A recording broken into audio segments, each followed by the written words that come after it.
Ang kwento ni Tomby.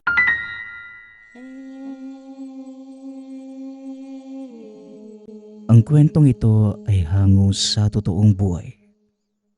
Mula ito sa isa nating tagapakinig. Karanasan ito ni Erwin. Walang eksaktong taon. Probinsya ng Iloilo. Maaga pa lang, nagigising na si Angelo para pumunta sa trabaho. Araw-araw nilalakad nito ang 5 kilometrong daan papunta sa kabayanan. Naninirahan itong mag-isa sa kabundukan. Mag-isa na lamang sa buhay ang binata dahil bata pa lang. Namatay na ang mga magulang at kapatid. Dahil sa malubhang karamdaman, maswerteng nakaligtas ang binata. Dahil na mga sandaling tinamaan ng sakit ang pamilya. Nasa pangangalaga ito ng tiyuhin sa kabilang bayan. Ngunit hindi lang mga kaanak ni Angelo ang namatay, kundi maging ang ilan sa kanilang mga kababaryo. Hindi na ito naagapan. Napakabilis kumalat ng sakit. Wala itong pinipili. Mapalalaki, babae, bata o matanda, at maging mga sanggol sa sinapupunan, isinisilang ng wala ng buhay. Ayon sa mga nakakatandang nakatira malapit sa baryo nila Angelo, isang sumpa ang bumalot sa pamayanang yun. Kaya simula nang mamatay ang mga mamamayan, wala na ni isa sa kanila ang pumasok sa nasabing lugar. Umalis din si Angelo. Piniling manirahan sa kabundukan dahil na din sa hindi magandang pagtrato sa kanya ng mga tao. Ayon sa mga ito, siya ang dahilan kung bakit namatay ang isang buong baryo at kung bakit nasabi ang bagay na yun. Malalaman natin sa pagpapatuloy ng kwento. Ng mga sandaling yun, tinalikuran na ng lahat si Angelo. Ngunit may 2 taong tumanggap sa binata. Ito ay walang iba kundi ang amo na si Mang Bogart at ang kaibigang si Erwin. Ngunit walang kaalam-alam ang mga ito sa totoong pagkatao ng binata at sa taglay nitong kakayanan. Nagmamay-ari na malaking koprahan si Mang Bogart. Tinanggap nito sa trabaho ang binata at pinagkatiwalaan. Dahil na din sa kakaibang sipag at tiyaga ni Angelo, ipinagkatiwala sa kanya ang pangangasiwa ng lugar. Hindi lamang koprahan ang negosyo ni Mang Bogart. May malawak din itong taniman ng tubo at ng mga panahong yun, kinikilala bilang pinakamayamang tao sa buong bayan. O Angelo, mabuti naman at nakarating ka na. Alam kong nakakapagod ang paglalakad. O siya, mag-almusal ka na muna bago magtrabaho. Wika ni Mang Bogart. Busog pa naman po ko, amo. Isa pa, nasanay na din yung katawan ko sa ganong kahabang lakaran. Tugon ni Angelo. Naku Angelo, tigilan mo nga ako. Alam kong wala kang dalang pagkain sa paglalakbay. Huwag ka nang mahiya. Pumunta ka sa kusina. Ipinaghanda ka ni Aling Meding na makakain mo. Inutusan ko siyang gawin yon. Tuwing umaga nang sa ganon. Pagdating mo ay meron ka ng makakain. Bago magtrabaho. Nakakahiya naman, amo. Hindi ka na sana nag-abala pa. Ilang taong ka na nagtatrabaho sa akin. At kung hindi dahil sa'yo, hindi magiging maayos ang aking koprahan. O siya, kailangan ko pang magpunta sa bayan. Ikaw na ang bahala sa lahat ha. Siya nga pala, darating mamaya yung truck na mag-aakot ng mga tuyong kopra. Ikaw na ang bahalang makipag-usap sa kanila. Alam mo naman na ang gagawin, hindi ba? Ako na pong bahala, amo. Sige na po, mag-iingat kayo. pag-uusap ng dalawa. Kakaiba ang turing ni Mang Bogart sa binata dahil na din sa mabuti nitong ugali, lalo na sa pakikisama sa mga katrabaho. Nirerespeto ng mga ito si Angelo dahil sa patas na paghusga sa mga bagay-bagay.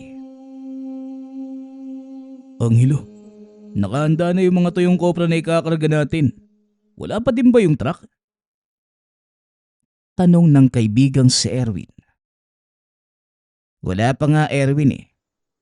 Pakiusap. Sabihan mo ang mga kasama natin na wag munang uuwi mamaya pagkatapos ng pagkakarga. Tugon ni Angelo. Bakit naman? Ano bang meron? Basta, mamaya ko nilang sasabihin. Sige na, ikalat nyo muna yung mga bagong lukad na nyog para matuyo ka agad. At pagkatapos, magsipag-agahan na din kayo. Tuwing nagpapakarga ng kopra ang binata, naglalabas ng sariling pera si Angelo na ipinangmimerienda sa mga kasamahan. Kaya naman ginaganahan lalo ang mga itong magtrabaho. Lalo na kapag si Angelo ang nangangasiwa. Ito ang karaniwang gawain ng binata. Maliban sa pagsiguro ng mga produkto na kanilang ginagawa, siya din ang namamahala sa mga tauhang nagtatrabaho sa lugar. Kaya hindi maiwasang may mainggit o hindi kaya mag-isip ng masama tungkol sa kanya. Naku, usap-usapan na naman ng ibang tauhan yung pagiging malapit mo kay amo. Kesyo sip-sip ka daw. Masyadong pabida. Ikaw daw palagi yung pinapabura ni amo eh. Alam mo Erwin, normal lang sa mga tao yung ganong pag-uugali. Hindi natin maiiwasan yung mga ganon. Hanggat alam mo na wala kang ginagawang masama, ituloy mo lang ang ginagawa mong trabaho. Yan naman yung ginagawa ko, Angelo. Kaso minsan, hindi ko din maiwasang mapikon eh. Lalo na sa grupo nung Janelle na yun. Bakit? Ano na naman ba yung sinasabi nila? Basta, ayoko na magsalita. Baka mapikong ka lang din kapag narinig mo eh. Kilala pa naman kita. Ibang klase ka kapag nagagalit. Kaya nga, wag mo na lang pansinin. Dahil wala din namang maidudulot na maganda yung pagpatol sa kanila. Oh, mukhang nandyan na yung truck ah. Tara na, simulan na natin yung pagkakarga nang matapos tayo ng maaga. Pag-uusap ng magkaibigan. Mapagkumbaba, pasensyoso itong si Angelo. Palaging nakatuon ang isipan sa trabaho lamang. Hindi rin ito binibigyang pansin ang mga walang katuturang bagay. Matapos ang pagkakarga ng mga tuyong kopra, nagpaalam na ang binatang uuwi. Araw din ang sweldo ng oras na yun. Kaya naman nagkayayaan ang ilan sa mga katrabahong mag-inuman. Ay, Erwin! Angelo! Bakit hindi kayo sumama sa amin? Iinom kami ng mga tropa dyan sa kabilang kanto lang. Wika ni Janelle. O sige ba, wala naman akong gagawin eh. Medyo paaga pa naman para umuwi. Tugon ni Angelo. Uy Angelo, sigurado ka bang gusto mong sumama sa kanila? Oo naman. Minsan lang mag-aya ng inuman niyang si Janelle. Kaya pagbigyan na natin. Yun na nga eh. Minsan lang mag-aya. Kaya naghihinala ako. Hayaan mo na Erwin. Akong bahala. Pag-uusap ng dalawa. Sumama ang magkaibigan sa pangkat ni Janelle. Noong una, masaya pang nag-iinuman ang mga ito. Ngunit nang magtagal, lumabas na ang tunay na ugali ni Janelle.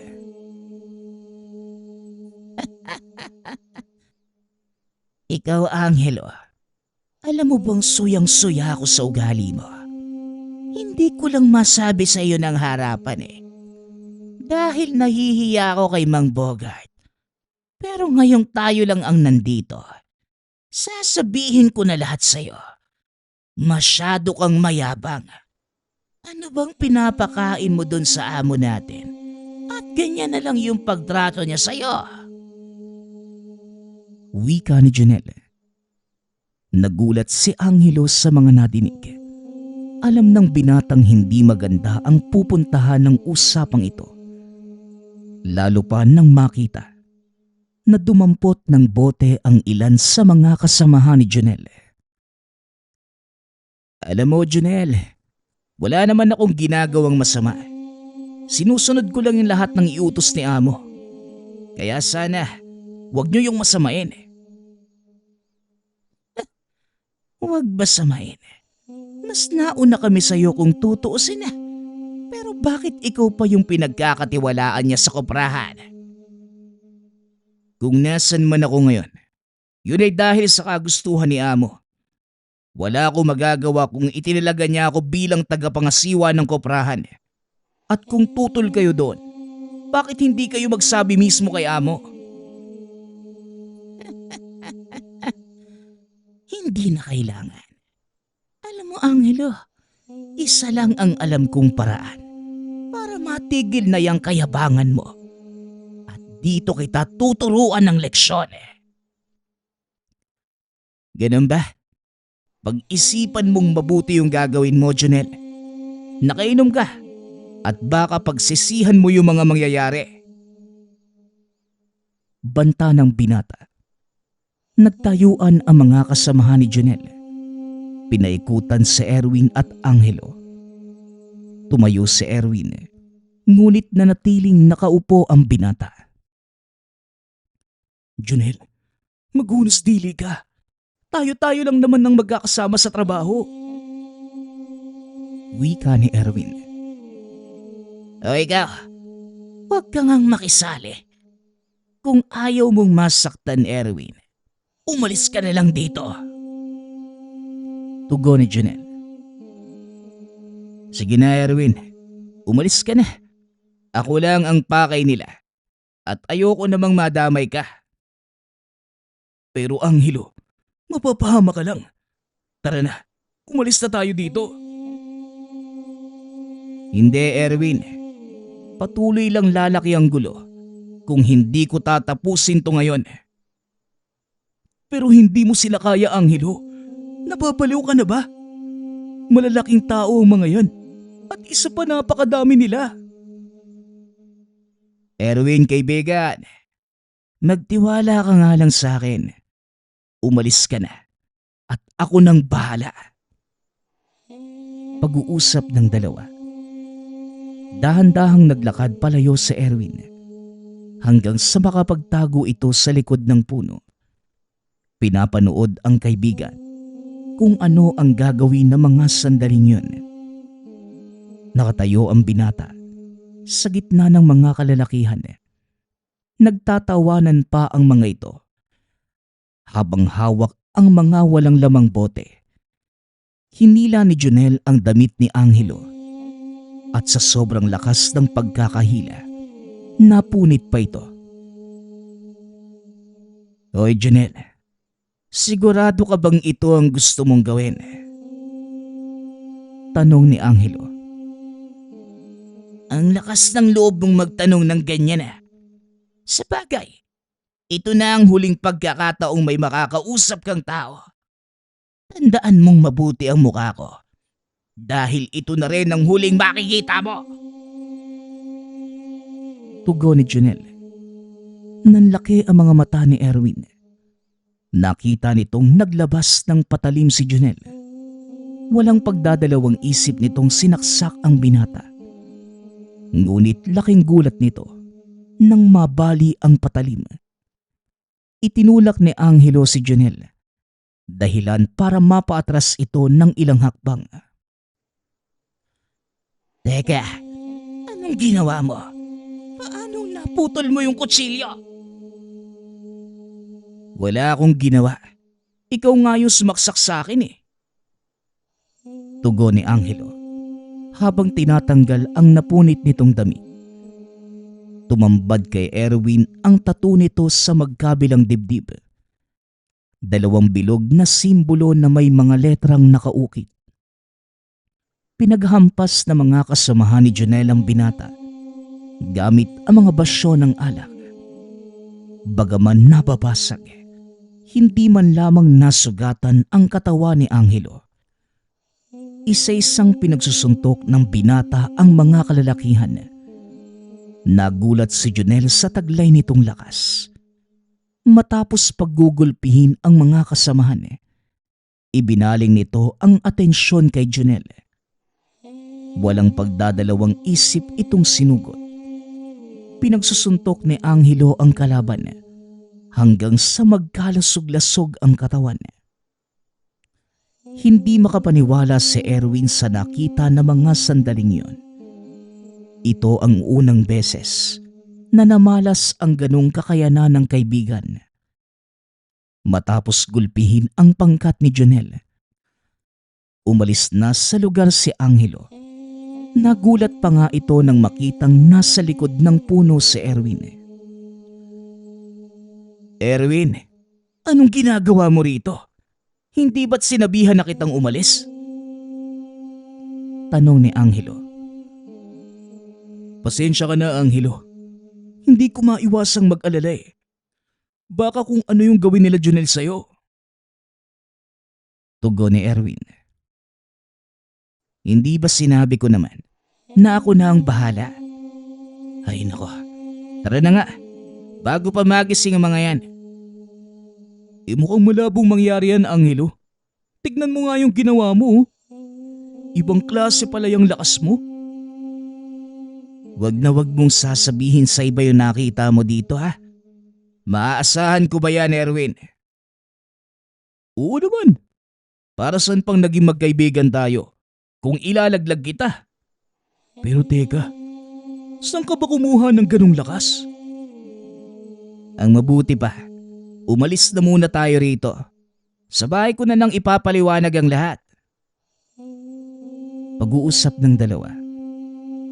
Pagkarating naman sa tinutuluyan ni Angelo, kinulit pa ito ng kinulit ni Erwin tungkol sa nakita.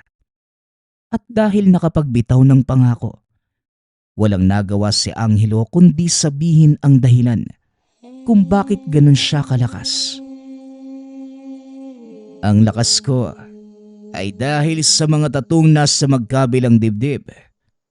Ang sa kaliwa, krus ng San Benitong napapaligiran ng mga letra. Bawat letra may basag na kapag inusal at nagamit ng maayos, nagbibigay ng kakaibang lakas, kabal, kunat at depensa laban sa mga nilalang o pangkaraniwang tao.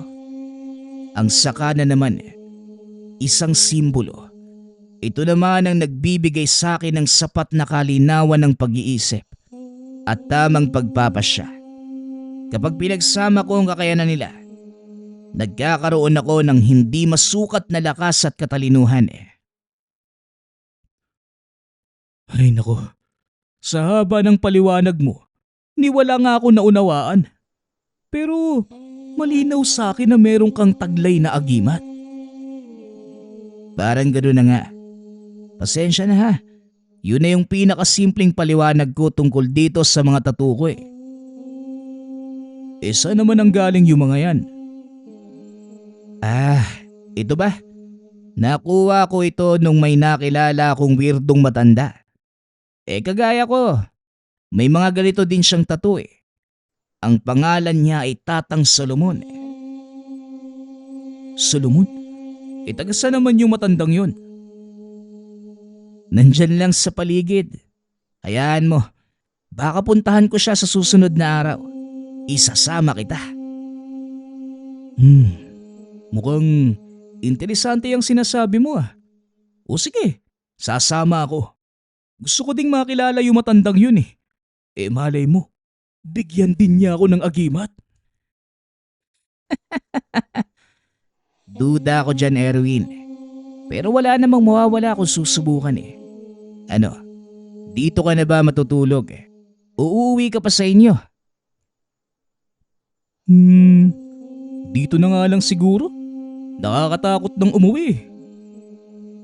O sige, mabuti pa ngang dito ka na muna matulog para maaga tayo makabalik sa trabaho. Asahan mong marami tayong gagawin bukas ha. Wika ni Angelo. Matapos ang pag-uusap ay nagpahinga na ang dalawa. Hindi pa din mapalagay si Erwin. Patuloy na bumabalik-balik sa isipan ang nangyari. Kinabukasan, maagang nagising ang dalawa. Nagkape at kagad ding pumunta sa koprahan. Nanlaki ang mga mata ni Erwin nang buksan nito ang tarangkahan ng bodega. Dahil naroon na ang mga tauhan ni Janelle. Kitang-kita niya kung paanong pulbusin ni Angelo ang mga katawan nila. Kaya hindi ito makapaniwala na nagawa ng mga itong tumayo at bumalik sa trabaho. Angelo, nandito yung grupo ni Janelle. Hindi ba? Nilasog-lasog mo na yung mga katawan nito kagabi. Paano nangyari yun? Huwag kang mag-alala. Normal lang na makabangon sila. Dahil hindi naman ang pisikal na katawan ng mga yan ang nabugbog, kundi ang mga espiritu nila. At tigal po ang tawag doon. Pinaghahampas mo nga sila sa pader. Paanong espiritu lang nila yung naapektuhan? Ay nako, mahirap ipaliwanag yung mga ganyang bagay. Tara na, magtrabaho na lang tayo. Huwag kang mag-alala. Nakalimutan na nila yung nangyari kagabi. Paanong nakalimutan? Ako nga na nanonood lang. Tandaan-tanda ko yung lahat ng nangyari. Sila pa kayang nagkandabali-bali yung mga buto? Ayaw mo maniwala. Bakit hindi mo sila subukang tanungin? Pag-uusap ng dalawa.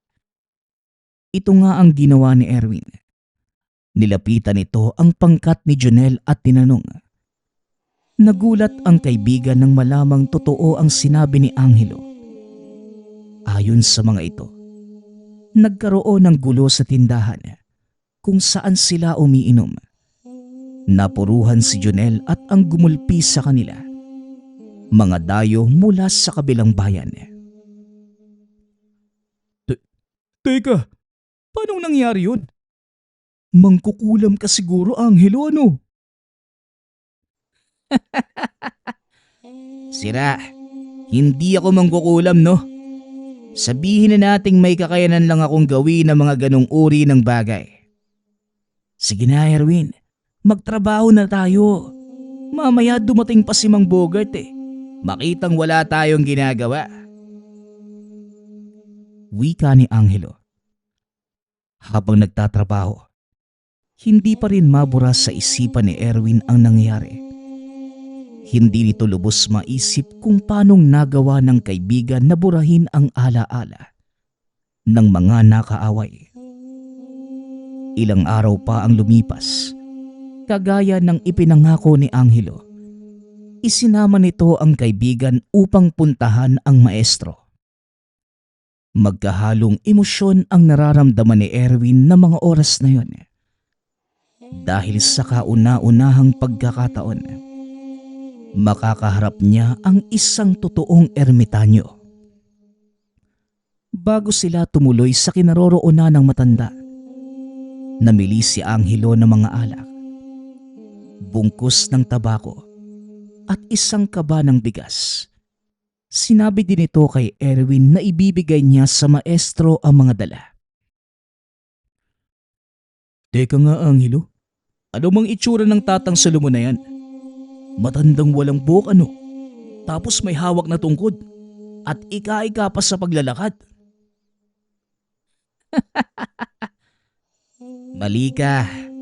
Kabaliktaran ang sinasabi mo, Erwin. Mag-antay ka lang. Mamaya makikilala mo din sa maestro Solomon. Maupo muna tayo. At dito natin siya antayin. Wika ni Angelo.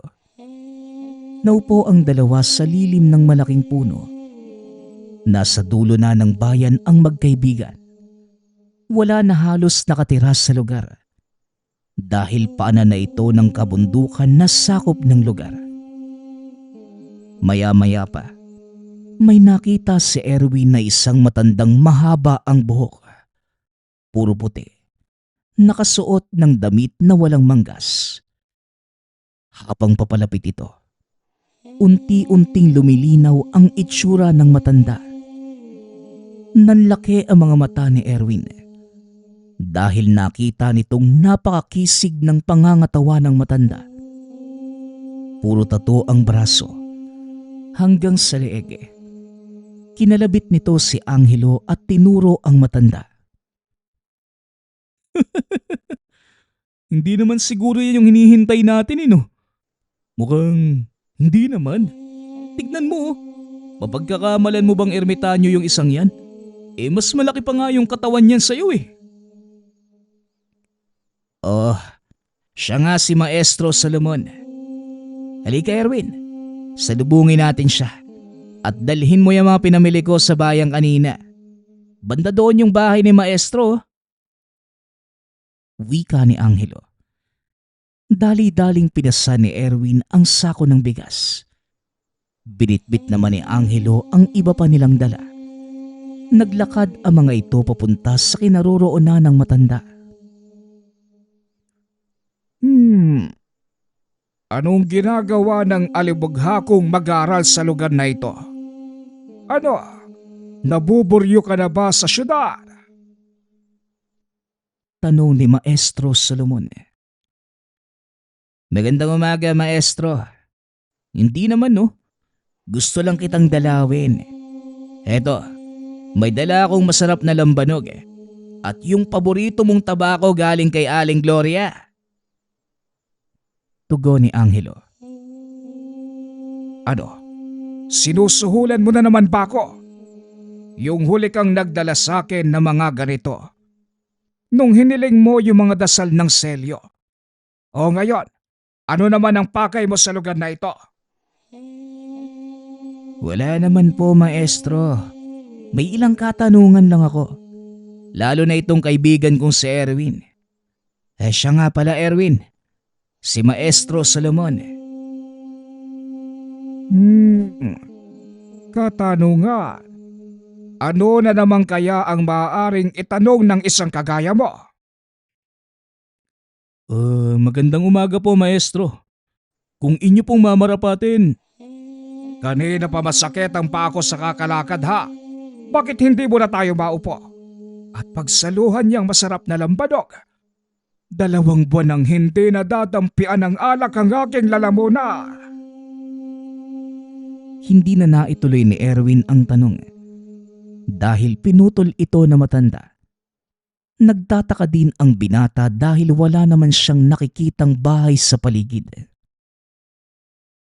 Angelo, nakakatakot pala itong maestro mo At nasan ba yung sinasabi niyang bahay?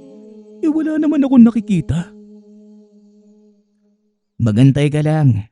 Dahil kailangan ng pahintulot ni Maestro para makapasok sa kanyang tahanan. Tugon ni Angelo. Ibinaling na mga ito ang tingin sa matanda. Nanlaki ang mga mata ni Erwin.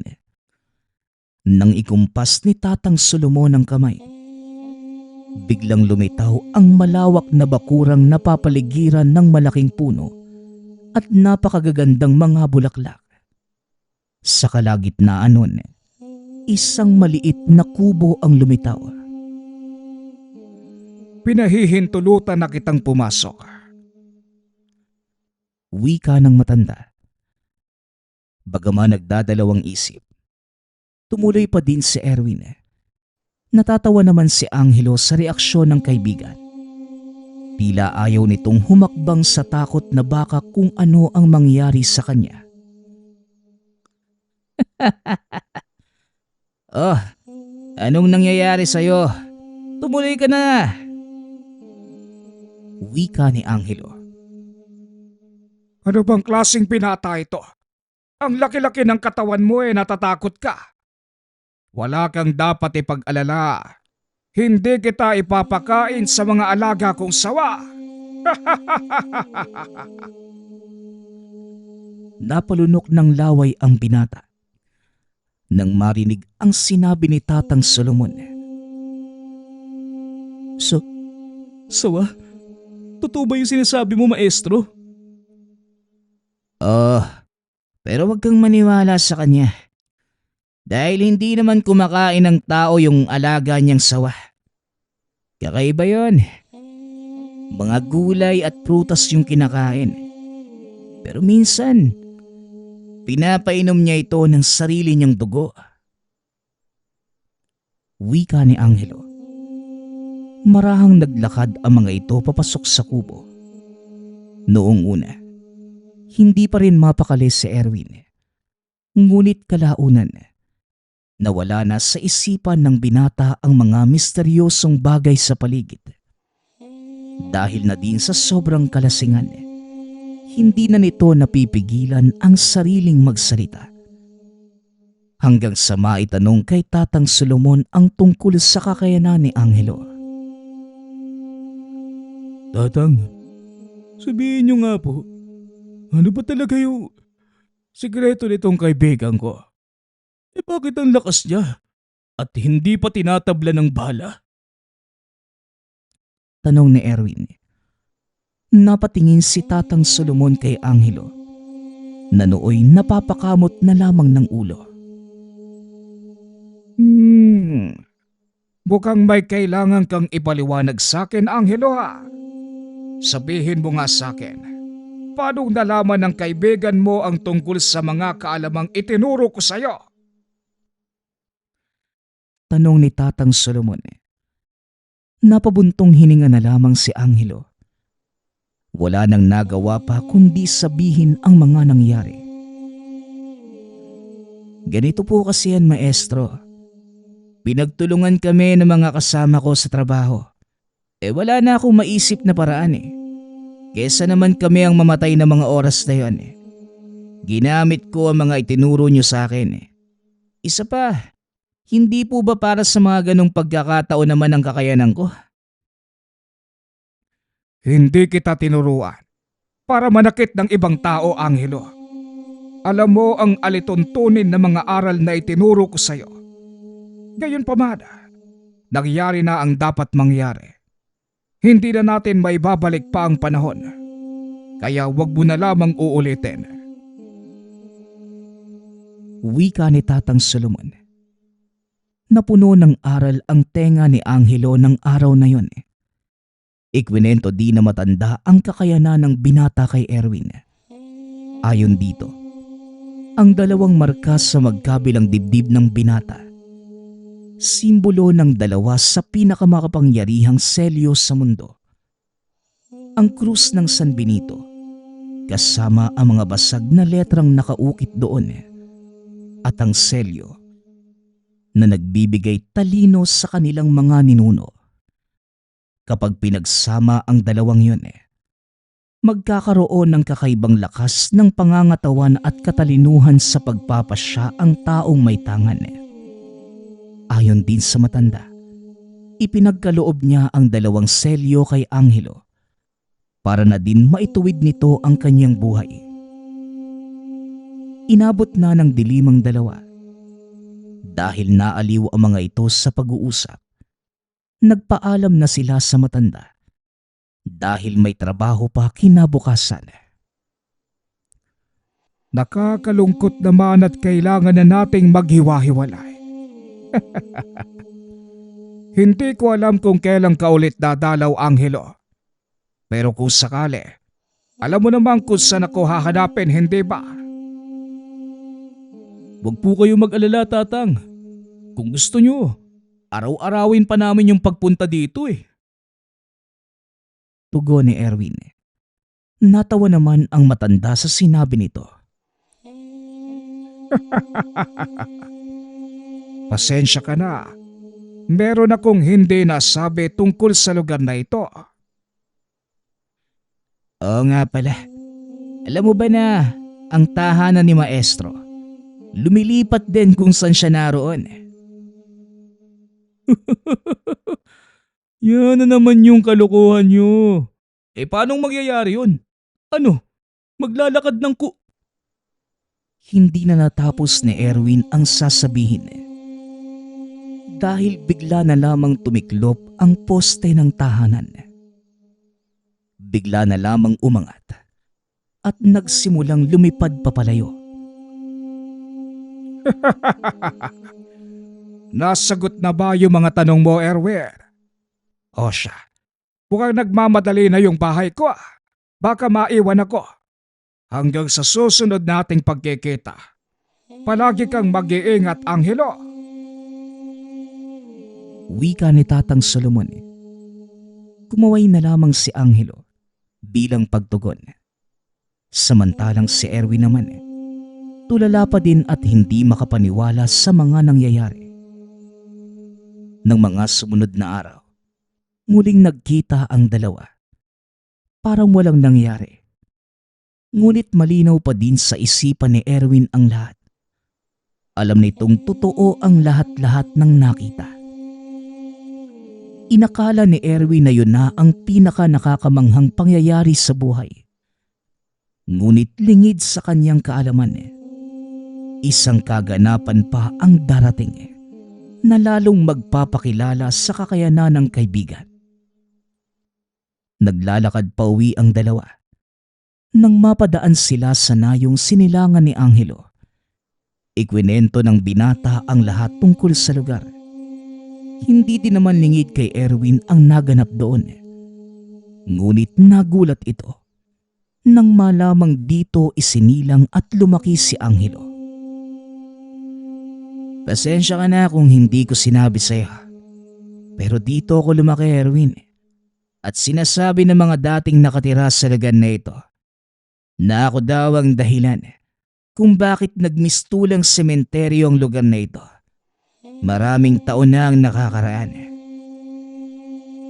Wika ni Angelo. Iniikot ni Erwin ang tingin sa paligid. Nakikita nito ang mga lumang tahanan. Punong-puno na ng mga baging at matataas na talahib ang lugar. At sa bawat harapan ng mga tahanan, may mga krus na nakatarak. Ang ilan, 3, 4 hanggang 5 krus. Ang mga krus na yan, tanda ng mga libingan. Lahat ng namatay sa baryong ito, inililibing ng kanilang mga naiwang kaanak sa mismong bakuran ng kani-kanilang mga tahanan. Muling wika ni Angelo. Napansin ni Erwin ang lungkot sa boses ng kaibigan. Habang nakatingin sa isang malaking bahay, may 2 krus na nakatarak sa bakuran nito. Angelo, kanino naman ba yung bahay na yan? Yan ang dati kong tahanan. Diyan ako pinanganak at nagkaisip. Pero nakakalungkot lang. Dahil hindi ko na ngayon mararanasan yung dating masasayang araw. Isinisisi ng mga taga dito ang nangyari sa nayon. Kaya huwag ka na magtataka. Teka, ano yan? Nahinto sa pagpapaliwanag ang binata nang makita nito ang imaheng nakatayo sa bintana ng lumang bahay.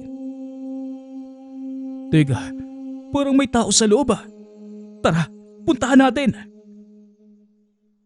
Nakita mo din pala, Erwin. Mabuti pa nga.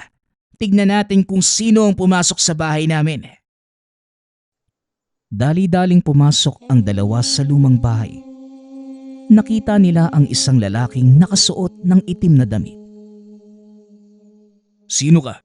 At anong ginagawa mo rito? Tanong ni Erwin. Inawat naman ito ni Angelo.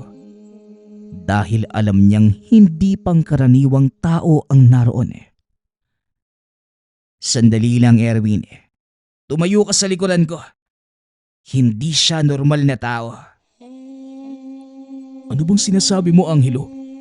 Kung ganun, ano ang siyang nilalang na yan?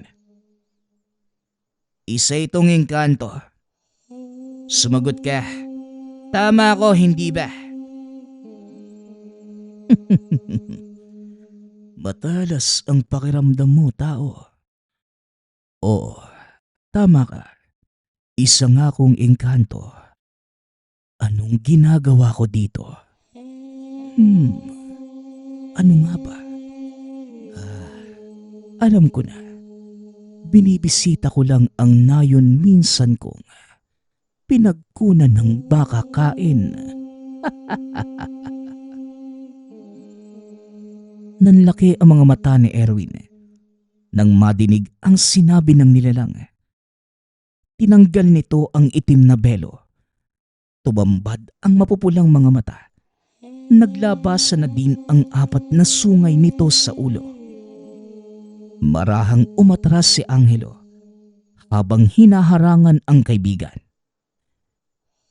Kung ganon, Ikaw ang may gawa ng pagkamatay ng mga tao rito. ako. Hindi ba ikaw nga ang sinisisi nila? Ikaw ang may dala ng sumpa. At dahil yun sa'yo, Mali ka. Dahil sa amin, hindi lang ako ang natuwa sa pagkain mula sa nayong ito, kundi maging ang aking mga kauri. Wika ng nilalang. Biglang naglabasan ang maraming kamukha nito. Pinalibutan ng mga ito ang dalawa. Kinapa ni Erwin ang maliit na punyal sa kanyang tagiliran. Ngunit kagad itong inawat ni Angelo. sandali lang Erwin. Walang silbi ang patalim na yan sa kanila. Amin na ang mga kamao mo. Wika ni Angelo. Dali-daling hinawakan ang 2 kamao ng binata. Inusala ng dasal. Nakaramdam ng kakaibang lakas si Erwin. Iyon ang unang beses niyang naramdaman ang enerhiyang ito. Teka, anong ginawa mo sa akin, Angelo? Saka ko na ipapaliwanag ang lahat. Sa ngayon, gamitin mo ang lakas na yan. Tulungan mo ko sa mga ito.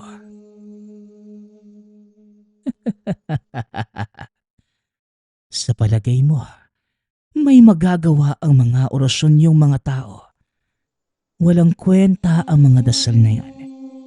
Baka nakakalimutan ninyo. Iisang aklat ang pinagkukunan natin ng mga kakayanan. Tama ka ron.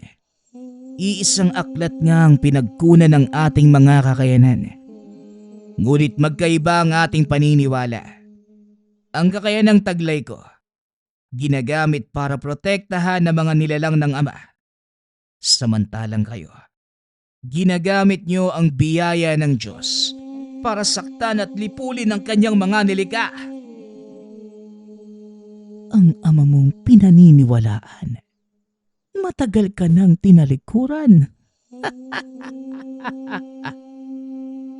Ikinumpas ng nilalang ang kamay. Nagsipagsuguran ang mga kasamahan. Sinalubong naman ni Angelo ang mga kalaban. Gamit lamang ang mga kamao. Nagliliwanag ang mga markas sa katawan ng binata. Laking gulat ni Erwin dahil sumasagot ang kamao niya sa bawat pintig ng puso. Sinubukan itong suntukin ang isa sa mga kalaban. Napangiti si Erwin. Kakaibang lakas ang ipinamalas ng suntok na yon. Pinagtulungan ng 2 ang mga nilalang hanggang si magsipulasan ang mga ito. Ako ang pinuno ng mga itim na engkanto. Kung sa palagay mo, nakakalamang ka na, pues hindi pa ako nagsisimula. Wika ng nilalang. Sinugod nito si Angelo. Sinalubong naman ng binata ang atake. Sa pagkakataong yun, nanood lamang si Erwin. Namalas nito ang kakaibang lakas ng kaibigan. Maging ang kakaibang liksi ni Angelo. Nakikita ng binata ang bawat pag-atake nito. Kaya naman mabilis niya itong naiiwasan. Sunod-sunod na suntok ang ibinigay ni Angelo hanggang sa tuluyang manghina na ang kalaban. Napaluhod na lamang ito sa lupa dahil wala nang kakayanang makatayo. Hinawakan ni Angelo ang magkabila ang sungay ng nilalang. Ibinalibag ito sa sahig. At dahil sa lakas ng pagkakahampas, tuluyang gumuho ang luma nilang tahanan. Paulit-ulit na inilalampaso ng binata ang kalaban hanggang sa kusa na lamang itong maging abo at naglaho ng tuluyan. Teka, sino ba yung nilalang na yun, Angelo? Saka anong kinalaman niya sa nangyari dito sa baryo niyo? Walang hiyang yun. Siya pala ang may kasalanan sa pangyayaring isinisisi sa akin ng mga kanayon ko, Erwin. Sa wakas, kahit papaano, nawala na yung bigat na dinadala ko. Kahit hindi ko na magagawang linisin yung sarili kong pangalan. Alam na ng mga yumaong nakasaksi sa labang ito ang katotohanan. Sapat na sa akin ang lahat ng yun. Nay, Tay, nakakatawid na ho kayo sa kabilang buhay. Huwag niyo ho akong alalahanin. Nasa mabuti po kong kalagayan. wika ng binata. Laking gulat ni Erwin nang mabalot ng napakaraming alitaptap ang paligid. Naglabasan ang mga ito mula sa bawat puntod sa lugar. Unti-unti nang nauunawaan ni Erwin ang nangyari kay Angelo at mas lalo niya itong nakilala sa pagdaan pa ng mga taon. Patuloy na naging matalik na magkaibigan ang dalawa hanggang sa nagpasya si Angelo na sundan ang yapak na maestro. Bigla na lamang itong nawala at hindi na nakita. Hanggang sa maraming taon nang lumipas, nagkaroon ng sariling pamilya si Erwin. Inakala nitong hindi na sila magkikita pa ng dating kaibigan. Hanggang sa sumapit ang dapit hapon sa kanyang buhay. Kasalukuyang nakaupo si Erwin sa tumba-tumba nang maaninag nito ang imahe ng isang lalaki. Kagaya niya, puti na din ang buhok nito at may hawak na tungkod.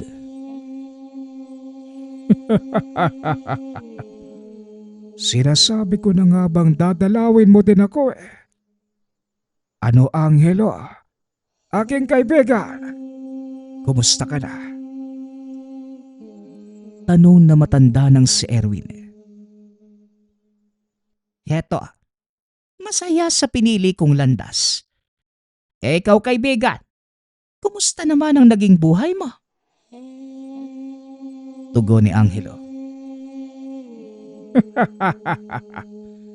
Nakakaramdam na ng pagod at mukhang hindi na rin magtatagal. Oras na kaibigan, para magpahinga. Tara na, sumama ka na sa akin at sabay tayong tumawid sa liwanag. Napangiti si Erwin sa sinabi ng kaibigan. Nilingon nito ang mga apo na nooy masayang naglalaro. Lingid sa kaalaman na matanda na nakasilip sa pinto ang kanyang panganay na anak. Nakita nitong iniunat ni Erwin ang kamay ng ilang segundo. Matapos ay bigla itong bumagsak. Alam ng anak na dumating na ang panahon ng pamamaalam ng ama. Nilapitan nito si Erwin. Naupo sa tabi ng ama. Tay, kung gusto mo nang sumama sa kaibigan mo, sumama ka na po. Huwag mo na ho kaming alalahanin. Nakangiting wika ng anak na si Cardo.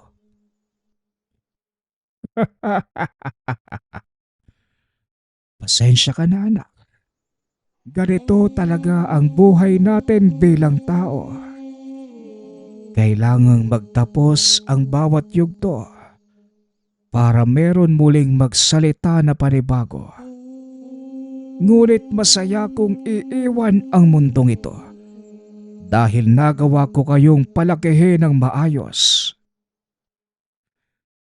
At yun po yung pinakamagandang nangyari sa buhay namin, Tay. Nagkaroon kami ng isang mabuting ama. Kagaya nyo. Magpahinga na ho kayo, Tay. Kami na ho yung pahala sa mga naiwan mo. Ngumiti si Erwin. Marahang ipinikit ang mga mata. Nadinig pa ni Cardo ang huling katagang ibinulong ng ama. Tara na, Angelo, kaibigan. Handa na akong tumawid sa liwanag. Wika nito. Matapos ay tuluyan ng binawian ng buhay ang matanda. Ngunit bago pa man tuluyang magtapos ang buhay, naikwento nito ang mga karanasan, dahilan kung paano nakarating sa atin ang kwento ni Erwin at ng matalik niyang kaibigan, si Angelo. Nagpapasalamat nga pala ako sa lahat ng sumusuporta sa ating channel. Nawa ay patuloy niyong suportahan at pakinggan ang ating mga kwento. Hanggang sa muling pakikinig. Paalam.